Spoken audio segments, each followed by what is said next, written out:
We've been looking at tangent lines, finding slopes of tangent lines, using secant lines to do it, but we need to find something more powerful, introducing the derivative right now.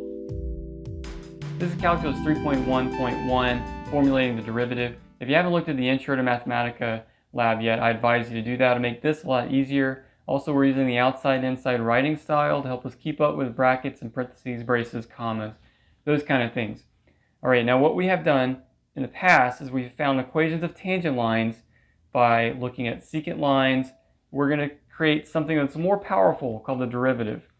And we have found equations of tangent lines. Let's do it again. This time we're going to use the function f of x to be x to the fourth minus 3x cubed plus 2x minus 1. And we want to find the slopes of tangent lines of this guy at different points. And so example 1 is we're looking at the point 2, f of 2, by applying the limit to the difference quotient. So I need a difference quotient. So I'm going to make a function that I call tan slope with two inputs, x and h. And this is simply going to be the difference quotient, which, if you remember, is the difference of the difference of y values, which in this case is my f of x plus h minus f of x, over the difference of x values, which in this case simplify to just being h. That's their difference quotient. So now if I just say, for example, tan slope 2h, this rational function in terms of h gives me the tan slope. So in the past, we've done stuff like 0.1 for h value. And so there would be my tan slope, my tangent slope, or that's technically a secant slope with h value being 0.1. All right, now for the tangent slope, we need h to be 0. Okay, very good. So let's just plug in 0 for h, and we're going to get an error statement because we can't divide by 0. Okay, so we know we can't directly apply h equals 0 algebraically. That doesn't make sense. But what I can do is take the limit, which would be like us taking tables of secant line slopes of the tan slope at 2 with value h and letting h arrow to 0. Let h trend to 0.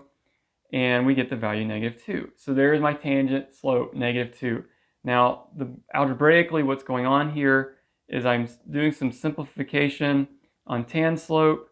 So if I do simplify tan 2h, tan slope 2h, notice it does the algebra for me, cancels out the h in the denominator somehow, and we get this polynomial, which we could easily let h be 0 there. I simplify my tan slope again, and this time just do \period h arrow 0. That means h takes on the value of 0 after simplifying. And so there I get -2 is my tangent slope. That's pretty cool. What's really useful though is I can do this not just at 2, but at any point I want. So if I take the limit of tan slope going from x at xh, letting h go to 0, there's my tangent slope at any point, not just a equals 0, a equals 2, but a equals anything. Here's my tangent slope. Let's look at the algebra behind this, because I think this is a little bit more interesting. So if I say tangent slope xh, I get this huge polynomial. So if I simplify that, that looks a little bit easier to deal with, right? If I was doing this on paper, I'd want to expand all this out. So I can, instead of typing all that in, I can just reference it by the output, out 14. And then I would let h be 0, so 0, 0, 0, 0, 0, and you notice I get exactly what we would have in out 12. One way you can do this is by saying parenthesis. Parenthesis refers to the last output. H goes to 0, and we get the exact same thing. So this is what you would do on paper, algebraically. We let Mathematica handle the details for us, and we're actually just applying the limit as h approaches 0. This function that we came up with is actually what we call our derivative function. So I'm going to define it DER, and that's going to be 4x cubed minus 9x squared plus 2. That is my derivative function, which is the limit of the tangent slopes as h approaches 0. And what that tells me is the instantaneous rate of change in my graph at any given location. To emphasize the power of the derivative, What we're going to do now is graph f of x along with a tangent line at any given point, a f of a. So this is like doing those tables of secants over and over and over and over at different points. We can do any of them now with this derivative function. So I'm going to define a diff line function that has two inputs, a and h, mean x and a. We don't need h anymore. So we need a slope. That's my derivative at the point a at x minus a plus f of a.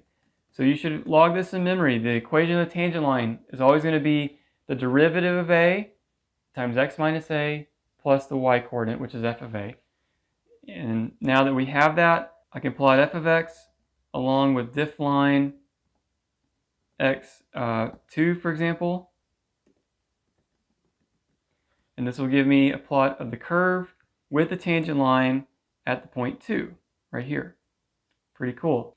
But we can do this at any point. As long as I change the value of a, like to 1, for example, I can get the tangent line at that point. Now in Mathematica, we have the power of incredible visuals, and we're going to use the manipulate function to highlight that. So just bear with me for a second. I'm going to paste something in here. What is going on with this? All right, so first of all, we are plotting x along with a tangent line. Our x value is going to be blue. Our tangent lines are going to be dashed and thick. We specified a specific plot range and aspect ratio. And then also, we are labeling the plot to show the actual equation of the tangent line. All right. We are also doing a list plot of just the point to highlight the point on the graph where the tangent line is hitting. And we're using the manipulate to allow me to animate this. I can drag around my value of a, and it will give me a different tangent line. So let me show you.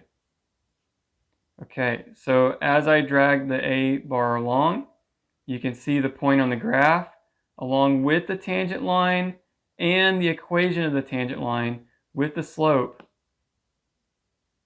as we go. And hopefully this helps you see the power of the derivative function, because in the past we had to handle each one of these points as a completely different question. Now they're all connected in one smooth function. Pretty neat. All right, let's look at another one. So here we have an application. We have a homeowner set the thermostat. So the temperature in the house begins to drop from 70 at 9 p.m.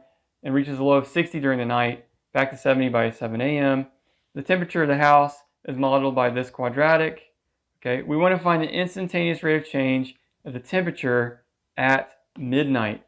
Instantaneous rate of change should instantly tell me I'm talking about a derivative. All right, so let's make a capital T function. Now you got to be careful in Mathematica labeling functions with capital letters. In fact, I'm not going to do it. I'm going to call this temp, because all the built-in functions in Mathematica are capitalized. So if possible, avoid capital letters when making your own functions. So there's our temperature function. We're going to make another function called derTemp that is simply the derivative of the temperature function. So I need temp T minus the temperature at midnight. So let's think for a second. If 9 p.m. is T equals 0, right, because these are hours after 9, then midnight would be 3 hours later. So I'm looking at the temperature 3, and we have T minus 3. So this is like the difference quotient, but it's formulated a little differently because we don't have h going to 0. We don't have a plus h. We're saying we're taking the value of t and 3, and we actually want t to get closer to 3 this time, not h going to 0, t going to 3. Okay, so this is my derivative of temperature. So if I look at my derTemp function, let's see what it looks like. Okay, so if you notice, I can't plug in 3 for t. It's the same problem. So I'm going to do, this time, since I have decimals, it's best to do full simplify instead of just simplify. It's a little bit more powerful to get this value here. And now I can let t equal 0.